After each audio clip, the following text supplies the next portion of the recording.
레위기 25장. 여호와께서 시내산에서 모세에게 말씀하여 이르시되 이스라엘 자손에게 말하여 이르라. 너희는 내가 너희에게 주는 땅에 들어간 후에 그 땅으로 여호와 앞에 안식하게 하라. 너는 6년 동안 그 밭에 파종하며 6년 동안 그 포도원을 가꾸어 그 소출을 거둘 것이나 7째 해에는 그 땅이 쉬어 안식하게 할지니 여호와께 대한 안식이라. 너는 그 밭에 파종하거나 포도원을 가꾸지 말며 내가 거둔 후에 자라난 것을 거두지 말고 가꾸지 아니한 포도나 무가 맺은 열매를 거두지 말라. 이는 땅의 안식년임이라.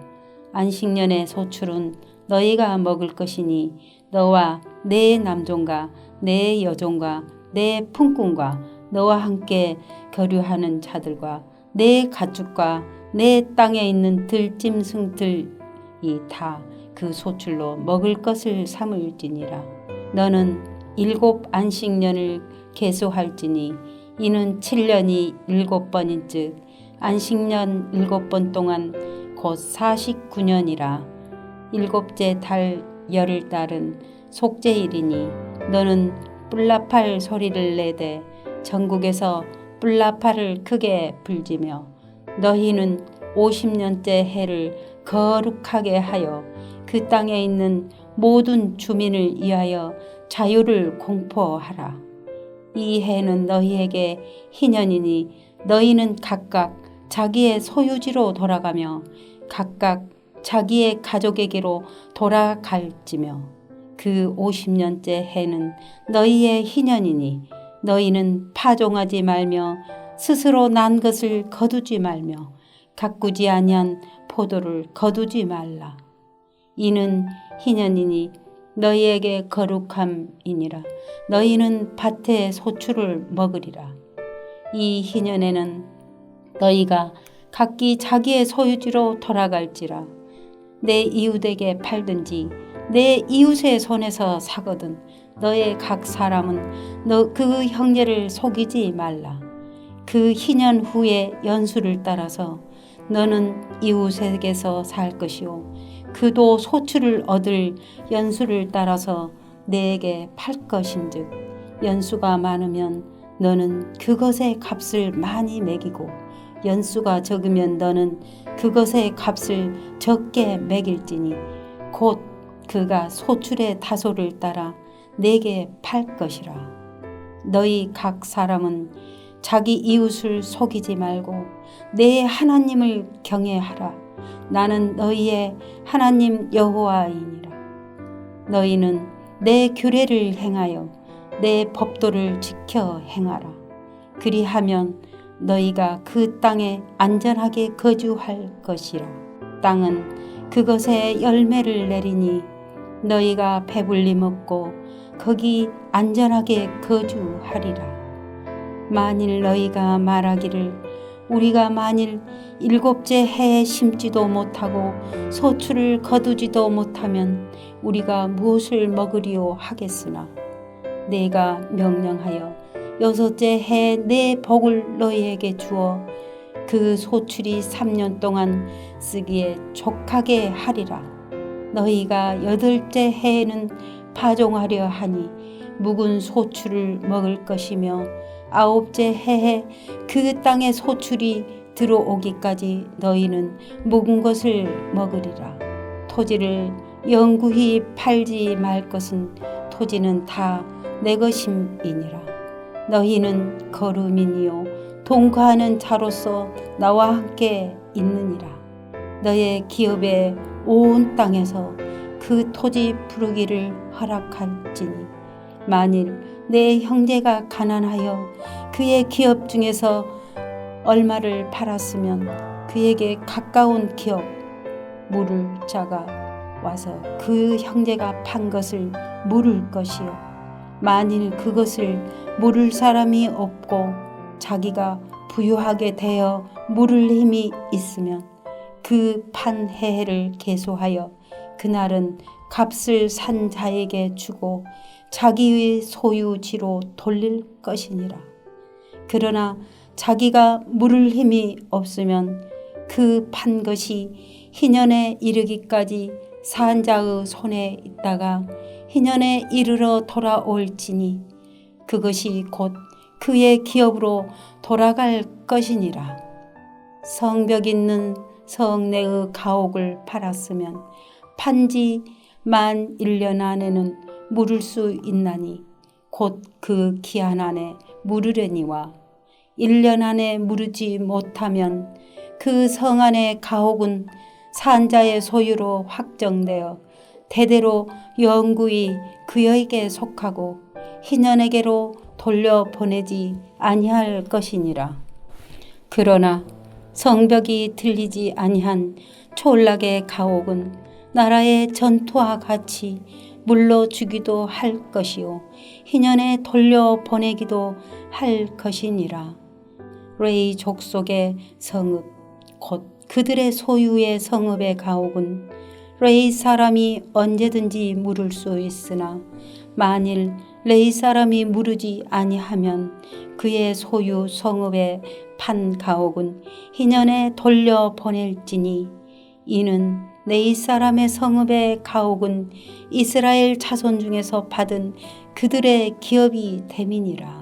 그러나 그들의 성읍 주위에 있는 들판은 그들의 영원한 소유지이니 팔지 못할지니라. 내 형제가 가난하게 되어 빈손으로 내 곁에 있거든 너는 그를 도와 겨류민이나 동거인처럼 너와 함께 생활하게 하되 너는 그에게 이자를 받지 말고 내 하나님을 경외하여 내 형제로 너와 함께 생활하게 할 것인즉 너는 그에게 이자를 위하여 돈을 구워주지 말고 이익을 위하여 내 양식을 구워주지 말라. 나는 너희의 하나님이 되며 또 가나안 땅을 너희에게 주려고 애굽 땅에서 너희를 인도하여 낸 너희의 하나님 여호와니라. 너와 함께 있는 내 형제가 가난하게 되어 내게 몸이 팔리거든 너는 그를 종으로 부리지 말고 품꾼이나 동거인과 같이 함께 있게 하여 희년까지 너를 섬기게 하라. 그때에는 그와 그의 자녀가 함께 내게서 떠나 그의 가족과 그의 조상의 기업으로 돌아가게 하라. 그들은 내가 애굽 땅에서 인도하여 낸 내 종들이니 종으로 팔지 말 것이라. 너는 그를 엄하게 부리지 말고 내 하나님을 경외하라. 내 종은 남녀를 막론하고 내 사방 이방인 중에서 취할지니 남녀 종은 이런 자 중에서 사올 것이며 또 너희 중에 거류하는 동거인들의 자녀 중에서도 너희가 사올 수 있고 또 그들이 너희와 함께 있어서 너희 땅에서 가정을 이룬 자 중에서도 그리 할 수 있은즉 그들이 너희의 소유가 될지니라. 너희는 그들을 너희의 후손에게 기업으로 주어 소유가 되게 할 것이니라. 이방인 중에서는 너희가 영원한 종을 삼으려니와 너희의 종족 이스라엘 자손은 너희가 피차 엄하게 부리지 말지니라. 만일 너와 함께 있는 거류민이나 동거인은 부유하게 되고 그와 함께 있는 내 형제는 가난하게 되므로 그가 너와 함께 있는 거류민이나 동거인 또는 거류민의 가족의 후손에게 팔리면 그가 팔린 후에 그에게는 속량받을 권리가 있나니 그의 형제 중 하나가 그를 속량하거나 또는 그의 삼촌이나 그 삼촌의 아들이 그를 속량하거나 그의 가족 중 그의 살부치 중에서 그를 속량할 것이요 그가 부유하게 되면 스스로 속량하되 자기 몸이 팔린 해로부터 희년까지를 그 산자와 계산하여 그 그 연수를 따라서 그 몸의 값을 정할 때 그 사람을 섬긴 날을 그 사람에게 고용된 날로 여길 것이라. 만일 남은 해가 많으면 그 연수대로 팔린 값에서 속량하는 값을 그 사람에게 도로 주고, 만일 희년까지 남은 해가 적으면 그 사람과 계산하여 그 연수대로 속량하는 그 값을 그에게 도로 줄지며, 주인은 그를 매년의 삭군과 같이 여기고 내 목전에 엄하게 부리지 말지니라. 그가 이같이 속량되지 못하면 희년에 이르러는 그와 그의 자녀가 자유하리니 이스라엘 자손은 나의 종족이 됨이라. 그들은 내가 애굽 땅에서 인도하여 낸 내 종이요 나는 너희의 하나님 여호와이니라. 하늘에 계신 우리 아버지여, 이름이 거룩히 여김을 받으시오며 나라가 임하옵시며 뜻이 하늘에서 이룬 것 같이 땅에서도 이루어지이다. 오늘날 우리에게 일용할 양식을 주옵시고 우리가 우리에게 죄 지은 자를 사하여 준 것 같이 우리 죄를 사하여 주옵시고 우리를 시험에 들게 하지 마옵시고 다만 악에서 구하옵소서. 대개 나라와 권세와 영광이 아버지께 영원히 있사옵나이다. 아멘.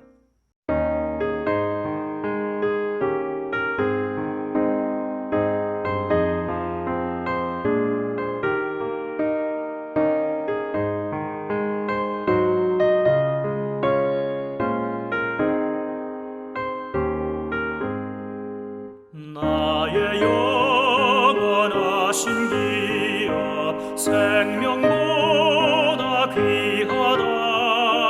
나의 갈 길 다가도록 나와 동행하소서.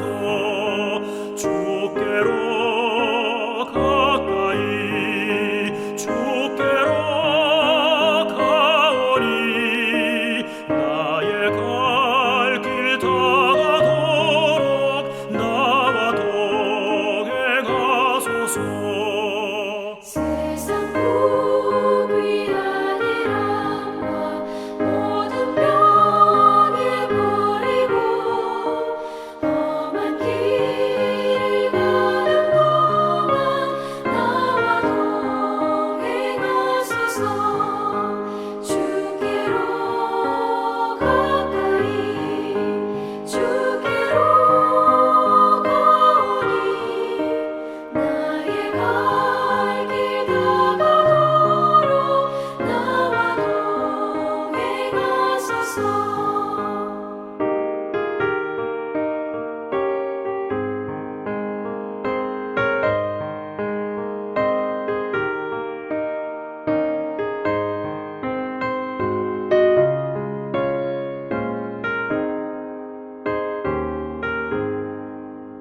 어둠 골짝 지나가며 험한 바다 건너서 천국문에 이르도록 나와 동행하소서. 주께로 가까이 주께로 가오니 나의 갈 길 다가도록 나와 동행하소서.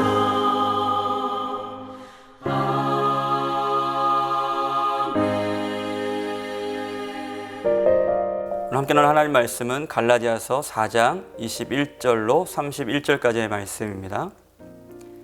그중 28절부터 31절까지의 말씀을 제가 읽도록 하겠습니다. 형제들아, 너희는 이삭과 같이 약속의 자녀라. 그러나 그때의 육체를 따라 난 자가 성령을 따라 난 자를 박해한 것 같이 이제도 그러하도다. 그러나 성경이 무엇을 말하느냐? 여종과 그 아들을 내쫓으라. 여종의 아들이 자유 있는 여자의 아들과 더불어 유업을 얻지 못하리라 하였느니라. 그런즉 형제들아, 우리는 여종의 자녀가 아니요 자유 있는 여자의 자녀니라. 아멘. 철로역정의 저자 존 번연은 그의 책 경외함의 진수라는 책에서 경외심에는 불경건한 경외심도 있다고 말하였습니다. 불경건한 경외심이란 하나님을 사랑해서 섬기는 것이 아니라 두려움만으로 하나님을 섬기는 것을 말하는 것입니다. 가령 나에게서 행복을 걷어가실까 봐, 나에게 벌을 내리실까 봐 섬기는 모든 것을 말하는 것이죠. 그와 같은 불경건한 경외심으로는 절대로 하나님의 사랑을 경험할 수가 없습니다. 그런 믿음은, 그런 경외심은 생명이 되지 못하죠.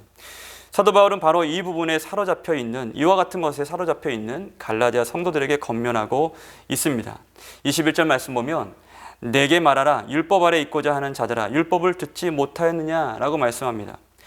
왜 율법 아래 있고자 하느냐는, 왜 율법 아래 있고자 하느냐, 이 말은 왜 율법을 통한 정죄 아래로 애써 들어가려 하느냐라는 것입니다. 거짓 교사들은 예수를 영접하고 세례를 받았어도 율법에 기록된 모든 것을 제대로 지킬 수 있을 때에만 구원을 받을 수 있다고 그들을 혼란에 빠뜨렸습니다. 그래서 이 말을 듣고 많은 갈라디아 성도들은 할례를 받기도 하였습니다. 그러니까 예수 좀 믿고 세례도 받고 할례도 받아야 그 구원이 온전할 수 있다, 이렇게 얘기를 하고 있는 거죠. 사도 바울은 바른 진리로 이들을 돌이키게 하기 위해서 율법과 약속을 다시 계속 설명하면서 오늘 말씀을 통하여 아브라함 이야기를 그 예로 들고 있죠. 자, 하나님은 언약에 신실하신 하나님이십니다. 그리고 그 하나님의 언약은 영원하죠. 영원 무궁합니다. 그러나 인간의 우리는 그 하나님의 언약을 의심할 때가 참 많습니다. 아브라함 역시 그랬죠. 22절 말씀 보면 아브라함에게 두 아들이 있었다고 얘기를 합니다. 하나는 누구죠? 사라를 통해 난 약속의 자녀, 바로 이삭이고, 또 다른 하나는 사라의 여종 하갈을 통해서 난 자녀 이스마엘입니다.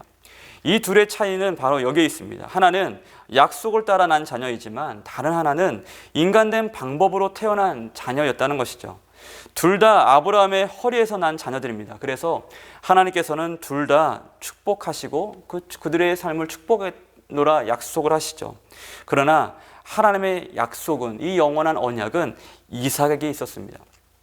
그러면 사도 바울은 이 땅에 있는 예루살렘과 또 위에 있는 예루살렘을 대비하여 설명을 하죠. 자유는 어디서 난다고 말씀하죠? 이 땅이 아니라 하늘에서 난다고 말씀하면서 하늘에 있는 예루살렘에서 자유가 난다고 설명하고 있습니다. 26절에 그 말씀이 나오죠. 그러면서 무엇이라고 말씀하냐면 너희는 이삭과 같이 약속의 자녀라 라고 얘기하고 있습니다. 너희는 이스마엘이 아니라 이 땅에서 난 약속을 따라 난 자녀가 아니라 하늘로부터 난 자녀, 이삭과 같은 약속의 자녀라 라고 말씀하고 있죠. 여러분, 하늘로부터 난 자들이 바로 누구입니까? 바로 우리인 거예요. 여러분, 우리의 영원한 제사장 대신 예수 그리스도를 통해서 태어난 자들, 다시 태어난 자들이 바로 저와 여러분이 되는 것이죠. 여러분, 이 땅에는 크게 두 부류의 사람들이 살고 있습니다. 하나는 약속을 따라 성령을 따라 난 자들이고, 다른 하나는 육체를 따라 난 자들이라고 말할 수 있을 것 같습니다. 육체를 따라 난 자는 율법의 지배를 받고, 성령을 따라 난 자는 성령의 지배를 받고 있습니다. 문제는 이 둘이 항상 싸운다는 겁니다. 이 싸움 비단 밖에서, 이 사회나 곳곳에서 일어나는, 밖에서 일어나는 일만 있는 것이 아니라 우리 안에서도 항상 이 싸움이 계속해서 반복된다는 것을 우리는 날마다 경험하고 있죠. 사탄은 불순종의 영입니다. 육체를 따라 사는 사람은 하나님의 영이 하시는 일을 모를 뿐 아니라 하나님의 영을 대적합니다. 불순종하게 합니다. 그러나 성령을 따라 사는 사람은 순종의 열매를 맺죠. 이 둘이 항상 우리 안에 있는 것입니다. 그래서 사도 바울은 이렇게 이 싸움 가운데 있는, 이 고통 가운데 있는 삶을 인하여서 울부짖습니다. 로마 7장 21절에서 24절 말씀 보면 그러므로 내가 한 법을 깨달았노니 곧 선을 행하기 원하는 나에게 악이 함께 있는 것이로다.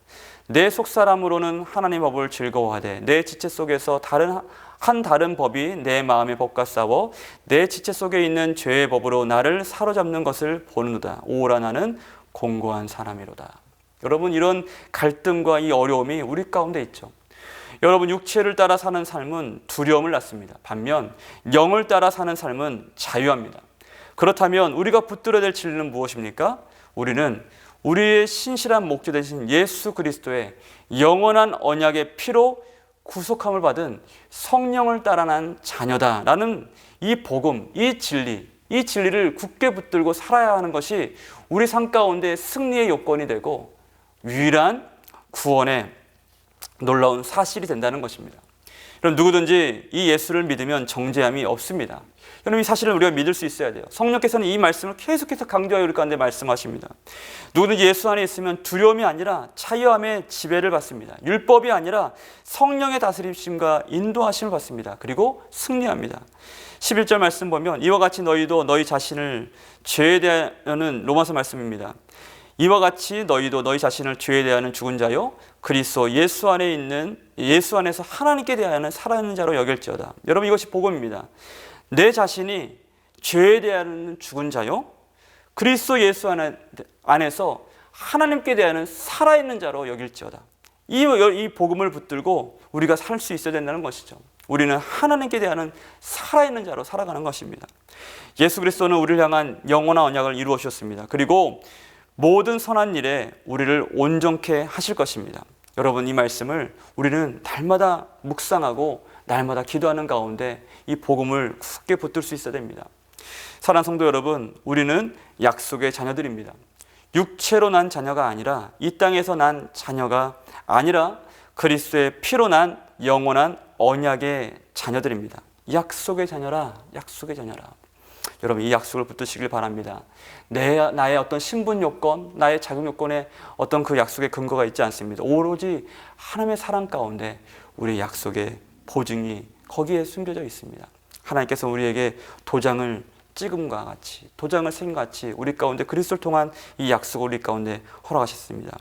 오늘도 부디 죄에 대하여는 죽고 그리스도 예수 안에서 하나님께 대하여는 살아있는 자로 성령을 따라 사는 삶으로 승리하는 여러분 모두가 되시길 주님의 이름으로 축복합니다. 같이 한번 기도하겠습니다. 고마우신 아버지 하나님, 감사합니다. 예수 그리스도의 복음을 경험하고 날마다 그 복음 가운데 감사하는 삶, 그 은혜를 날마다 발견하는 삶 될 수 있도록 축복하여 주옵소서. 성령을 따라 약속의 자녀로 자유자로 평강 가운데 사는 우리의 인생 될 수 있도록 축복하여 주옵소서. 감사드리며 예수님의 이름으로 기도드립니다. 아멘.